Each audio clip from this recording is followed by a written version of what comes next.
Welcome to My Creative Corner 3, a podcast about quilting, crafting, creativity, with a dash of garden, chatting about current interests and life in my northern town. You can find show notes at mycreativecorner3.com. You can also find all of my social media, how to purchase a virtual cup of coffee, and all events on the website. Please feel free to stop by and leave a comment. I really appreciate everyone who listens. Thanks for stopping by. Welcome to the podcast.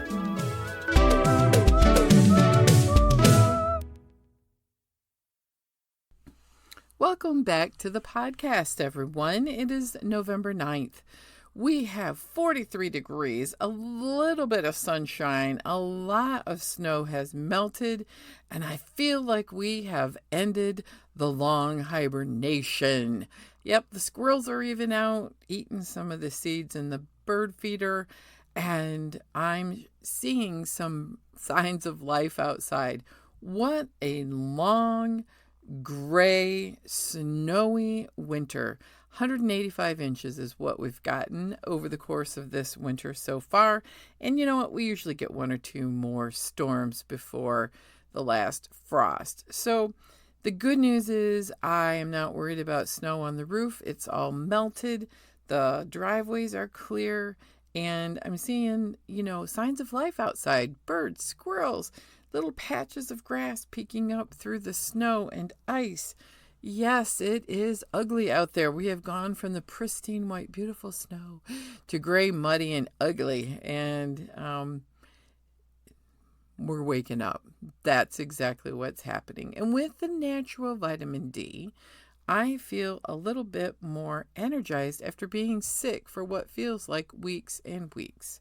I did get COVID again in February, and I'm recuperating my breathing, and the physical part is feeling a lot better. Now I have this fatigue. It's almost like a brain part where I feel very, very tired, not sleeping great. That's improving. Hopefully, fingers crossed, I will feel even more myself over the next couple of weeks. So, what did we do last month since I didn't do a podcast? Well, our 39th anniversary happened, and we went to a hockey game, and my husband was honored as veteran of the game. And we got a big surprise. All of his Highland Game friends were there. So it was a great, great time. Our son was in a play, which I had never heard of, but it was fantastic. His first dramatic role, and he just did a great job. He's never done any acting or plays in the past, and now he's enjoying it. It's called An Inspector Calls. So it's really a great play, very timely.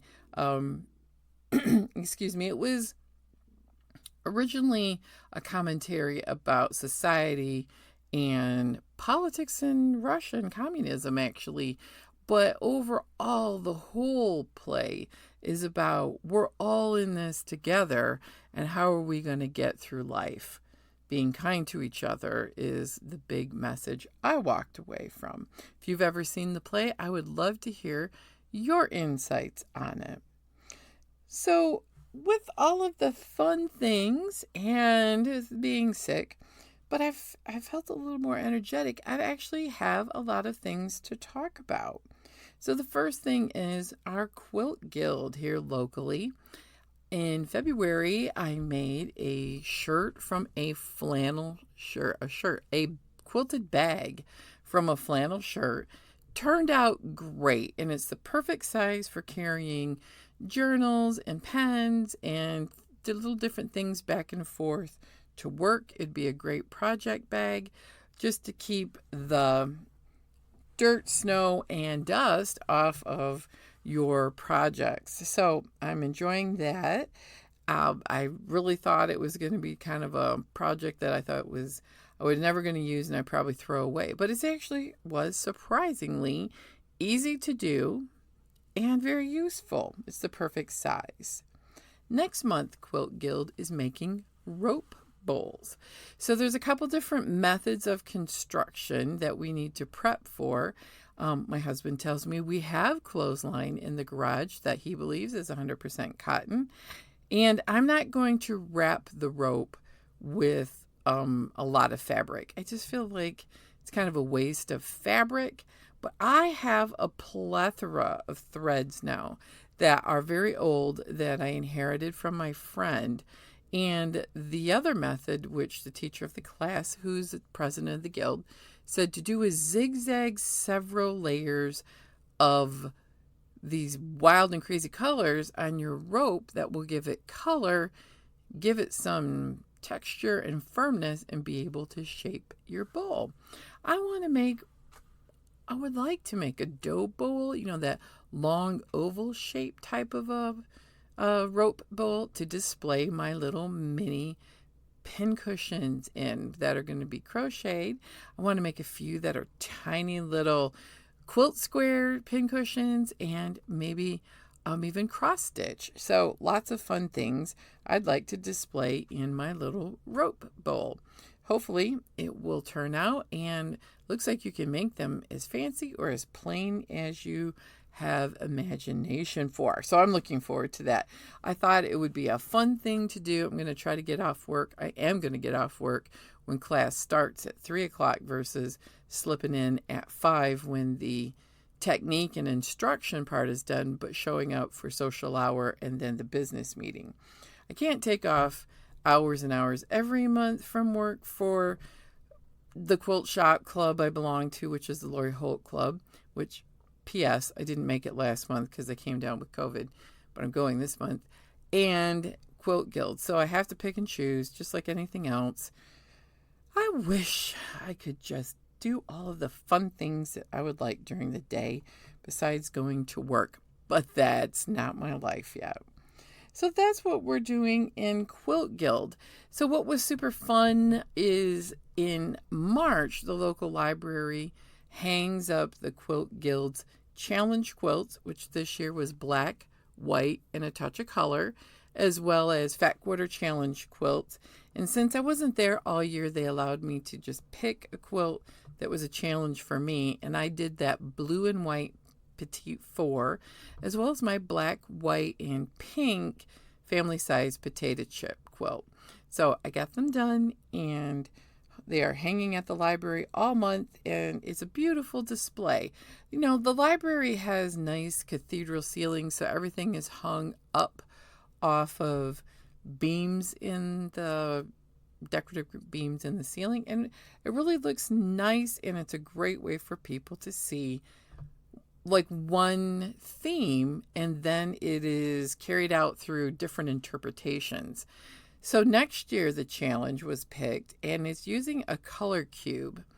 I kind of didn't really get the color cube thing because I do all mine digitally or on Pinterest or using a color palette app on my phone.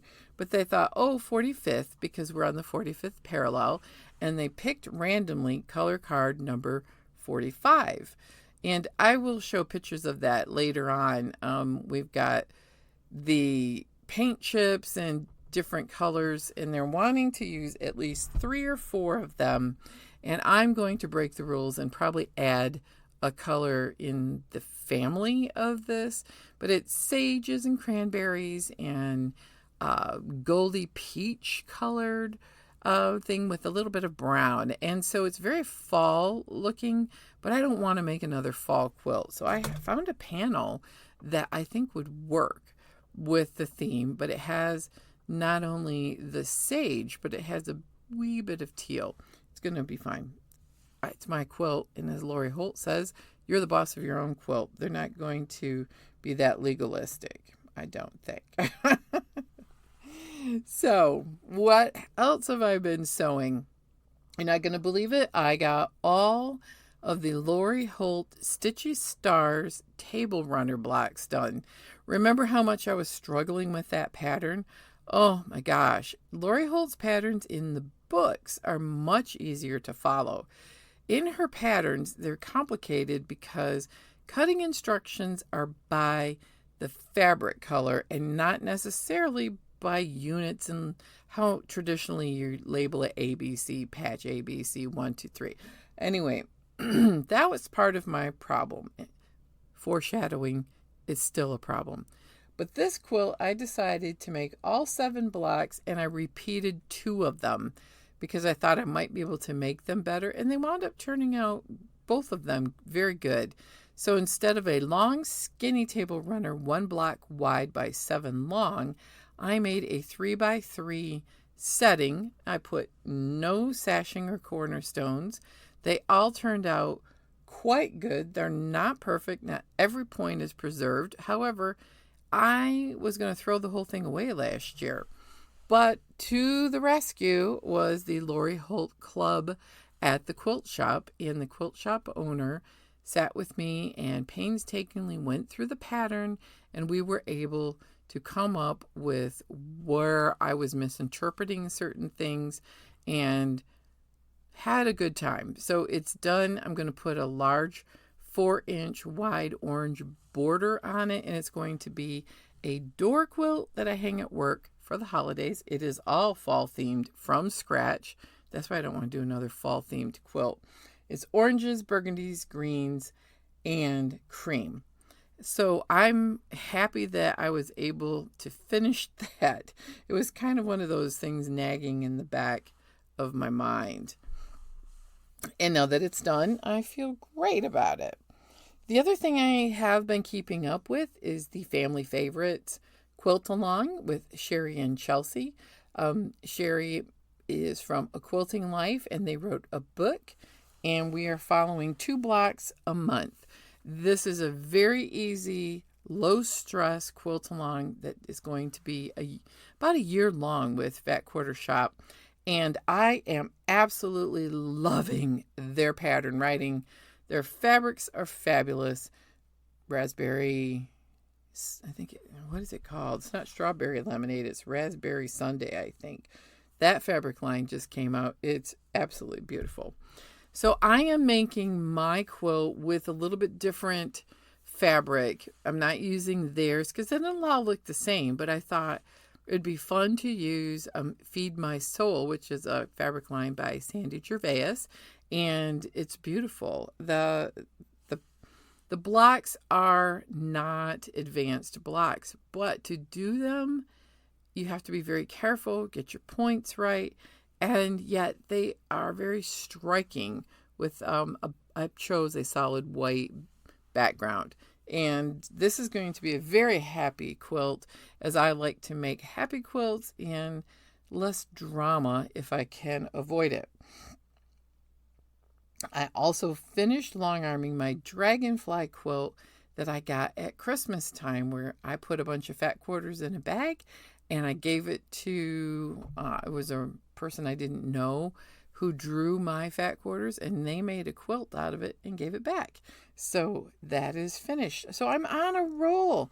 I'm feeling really good about the last month or so in my ability to actually do some sewing, quilting, and long arming. But there's been a lot of time of just sitting in my chair, recuperating, watching sports, watching shows, and all of that. So what did I finish while I was kind of chair-bound, I call it? I just wasn't able to get up and do much, but I ripped off and chopped up my sweater wrap. It was too big, and I cut it down to length because I couldn't unravel it because I started at the wrong end, and I re-knitted the cuff, and I finished it. I modeled it on my Facebook group called My Creative Corner 3, and I love it. It's really a nice wrap. You have the cuffs that come up to your elbows, which secure the wrap, and then you can choose many different ways to wrap it around your upper body where your hands are free, and you can knit, sew, whatever. So I loved that. It was, if I were to do it again, because I'm plus sized, I made it a little bit wider than the fabric, and I used a worsted weight yarn. I would make it even wider, just because it's like a little bolero length wrap, I would probably like it better if it were a little bit longer. But this is something I'm wearing at home most of the time for cold days. I've also tried my hand at wire wrapping. I found a few bottles that were small and some in different shape, and wrapping wire around them so I can start little spider plants or do some rooting in water. And then I started looking around like, oh, wow, I have a couple really nice jars. I'm going to keep practicing on the small ones and then wire wrap the bigger ones, whether it's for hydroponic growing plants like pothos, or whether I want to, I don't know, maybe make them into little fairy gardens or something. It's really one of those things that wire wrapping is very therapeutic. It's not hard. I like the copper color, and you can buy that at the craft supply part of any craft store, and it's pretty inexpensive. So I've been having fun with wrapping bottles. And you can upcycle ones. Like I found a really nice shaped jam jar that my husband bought, and I washed it out, and wow, it's going to be really fun. I think that one will be fun to make into a fairy garden. The other thing is I have been cross stitching again, and I wanted to start something new. I'd finished the knit sweater wrap. I kind of stalled out on a couple of other projects, and I thought, I really like the Zen therapeutic quality of cross stitch because there's not a lot of decisions. You just follow the pattern, pick your colors. And in the past week, I've finished a little easy free cross stitch by Tiny Modernist. It says Home Stitch Home, and it's like a reminiscent of an older sampler. It's about 4 inches by 5 inches on 14 count Aida. I used cloth that was in my stash. I used the different types of floss that I had in my stash, and I, recolored it to be more bright in me on a blue gingham checked Aida. It's super cute. So I need to find the perfect frame and mat for it because I think that one would be a lot of fun. I went through the little basket of my finished cross stitches, and I think a lot of them are going to be pin cushions because I like to display them that way. 1 or 2 will be framed, and I just got to get moving along on framing. And I'm not going to do it archival. I'm just going to kind of wrap it around a board and then put a pre-made mat probably around it and then frame them with some of the frame collection that I have at home. So I think that's really a lot of the things that I have been making and working on. And with all of that, I decided I needed to do something different to kind of get a creative jumpstart going, if you will. I've been doing Silken Sanser journaling every morning, and this month has a beautiful theme called Vitality, and I love that theme. So that's been very, very helpful, but I'm like looking for something else to do creative jump starts.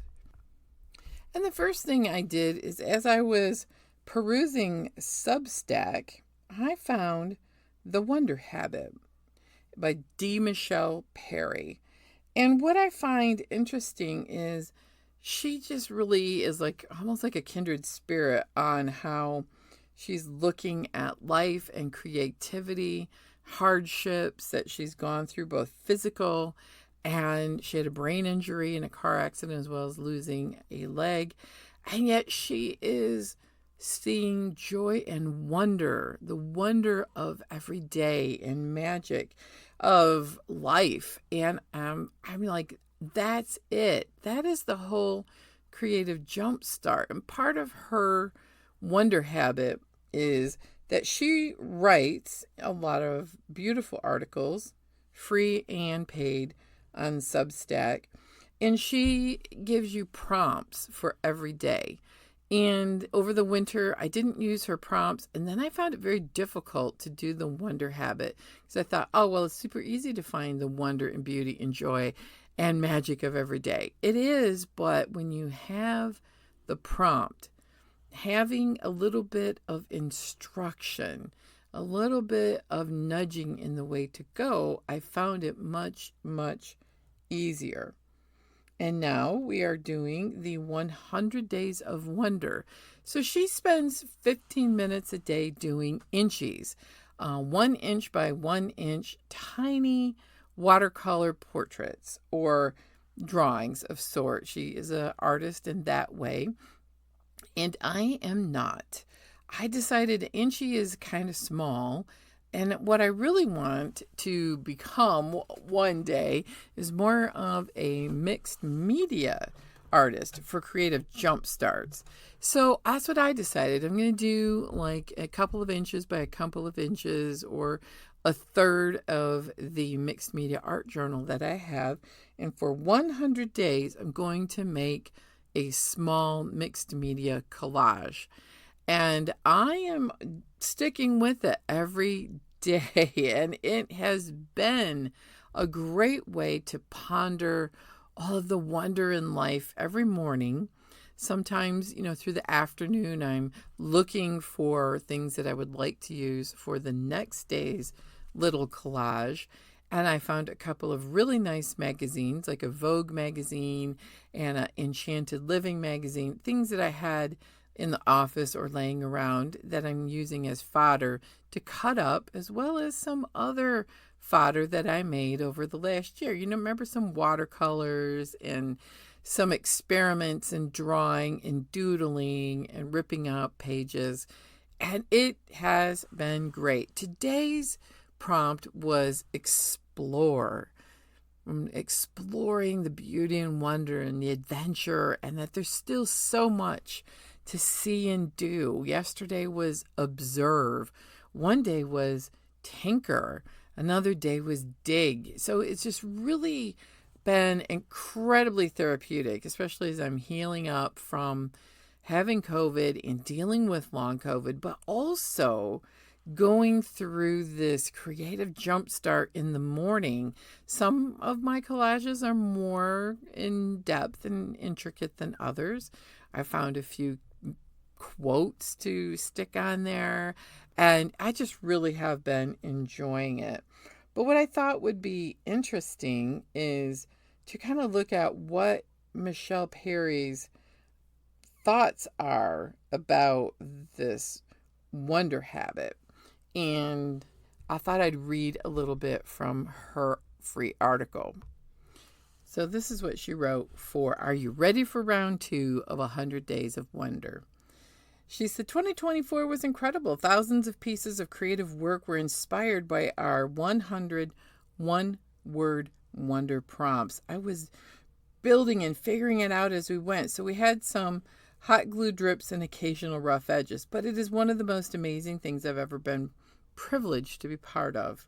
Such an honor. Some of you painted, others sketched, others collaged. Some took photos and wrote poetry. It was like releasing this remarkable wave of beauty into the world. And this year, leaning into wonder, it is more vital than ever.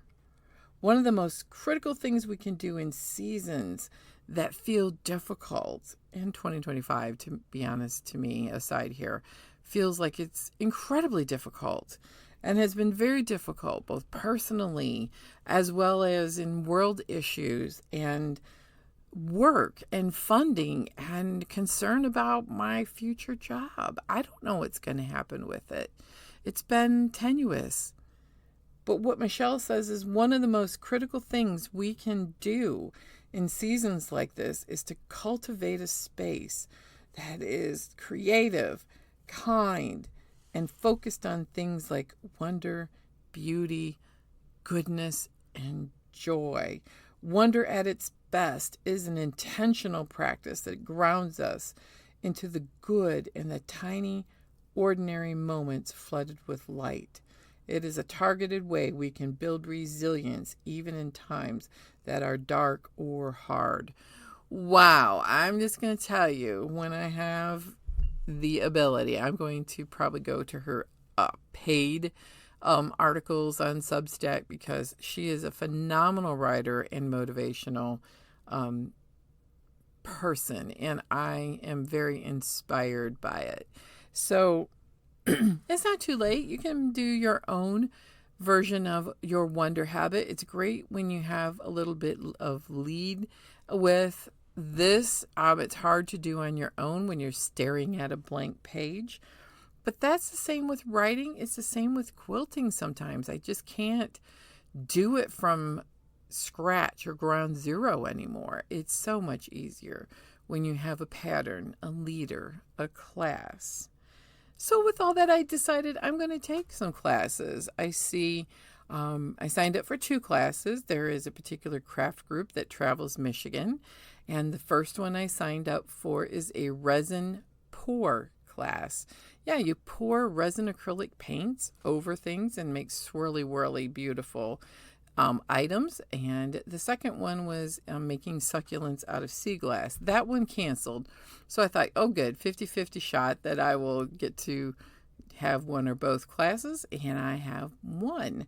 So I am going to continue to take more classes as I financially can and have the time. I'm watching for my friend Heidi over at Marbling Supplies. She does fused glass as well as marbling classes.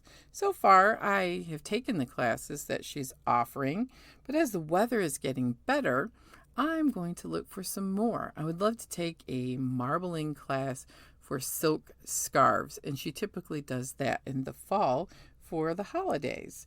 So take a class, do something different. You can find free ones on Michaels. I just looked this week. And sometimes just testing the water with something new is incredibly inspiring. Which brings me back to what I have been pondering about doing next.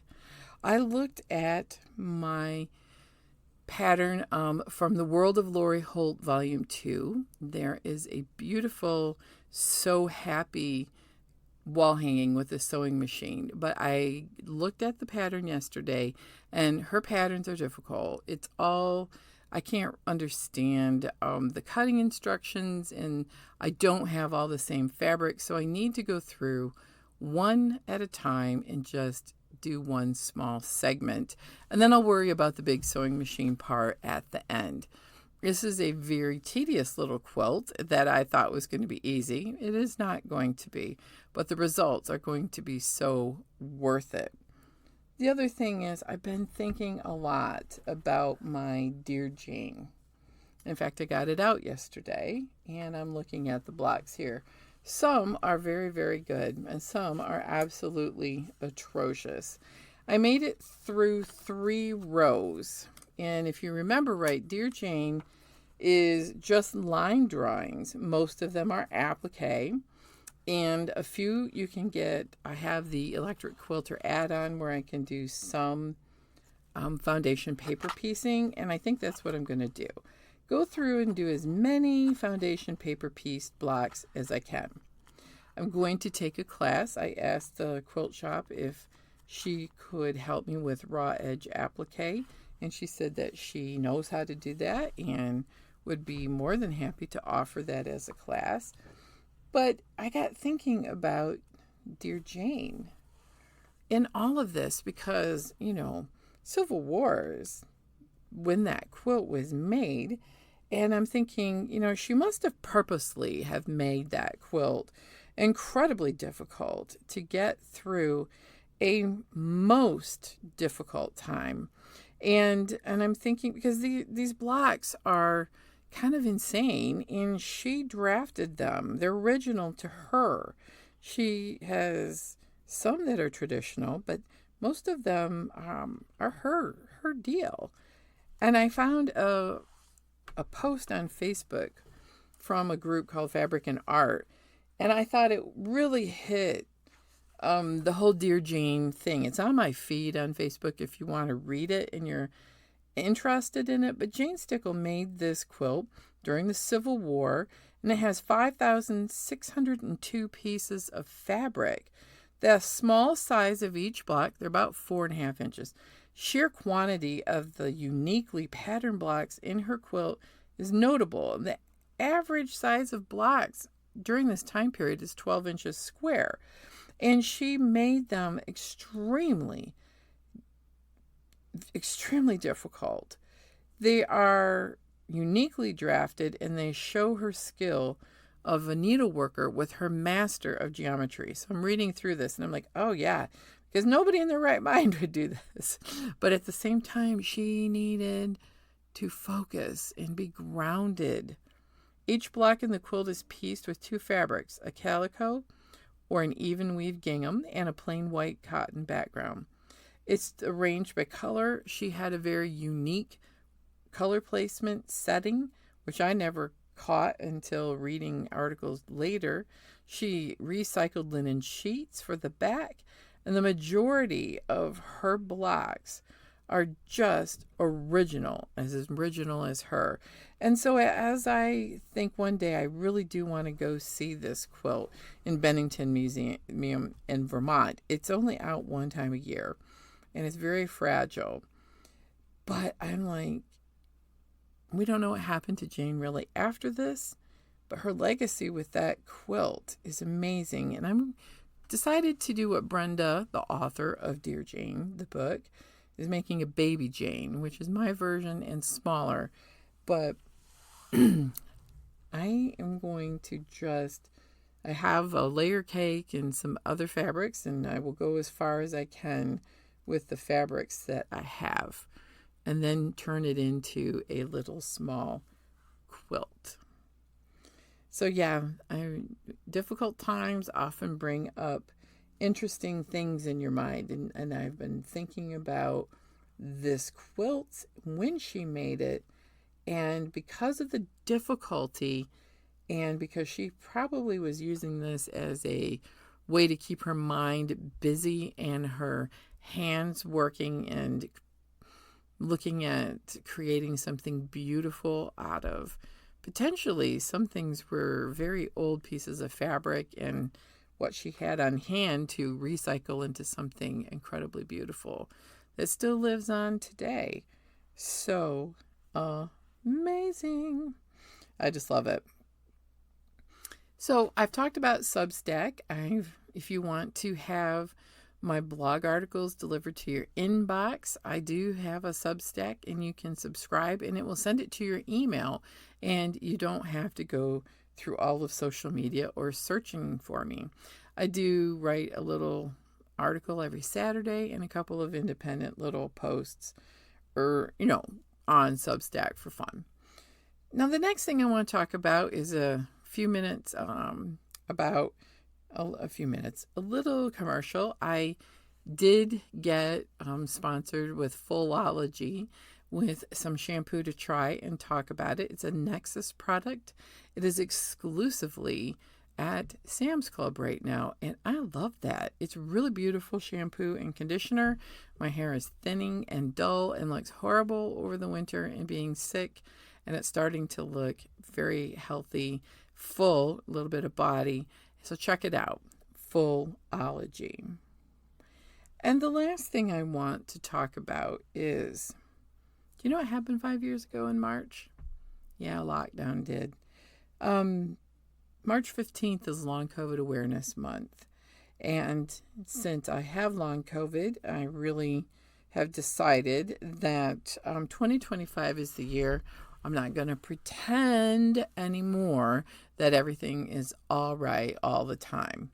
I've spent a lot of years with chronic illness, masking that and trying to convey to lots and lots of people that things are just fine. And sometimes they're not. And that is what long COVID has done to millions and millions of people.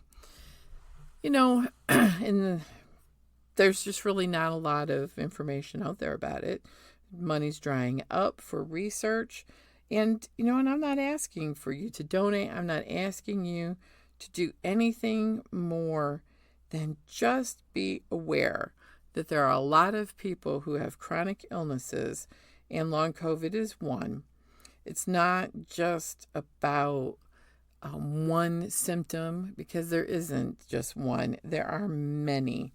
So the hope is that even more research will be done, and one day there'll be actual treatment, or maybe a cure, or maybe some ideas, more than just what I'm doing, which is throwing everything at it, which is what I've been doing again this year. I've been going back to a chiropractor who specializes in brain injuries and concussions.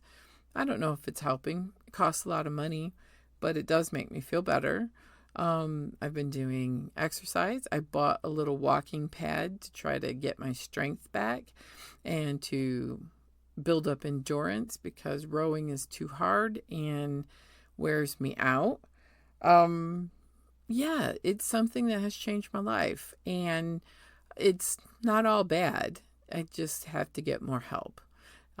Things that I used to be very independent about, I have to get more help doing, like the recycling, or changing the sheets, or hiring someone to help around the house. As long as I'm working, I'm able to do that. And I have to lean on my husband for a lot more assistance. Not all bad, but different. And that's the thing. Chronic illnesses, chronic pain, the brain fog, and all that has just changed everybody's life. And I can't create like I used to. If you remember right, I had a long time after that first COVID infection of not being able to picture anything in my mind. I could not really remember how to read patterns and to get my brain to function well enough to be able to sew. I'm just getting to the point where I can long arm again. It's taken 3 years, and that's a long time. And there's always setbacks. Setbacks with getting sick again, setbacks with flare-ups, setbacks with illness. It's not really much different than some other illnesses out there. But let's be kind to each other and support each other, and know that sometimes everybody has their things that you can't see, that they're trying to work with, cope with, and move forward with. So that's today's podcast. I would really appreciate it if you are enjoying the podcast, that you can leave a comment. I'm going to do abbreviated show notes on the website. You can also check out my affiliate links for Silk and Sonder, as well as Fat Quarter Shop. And as always, please take time every day to take care of yourself and to be creative.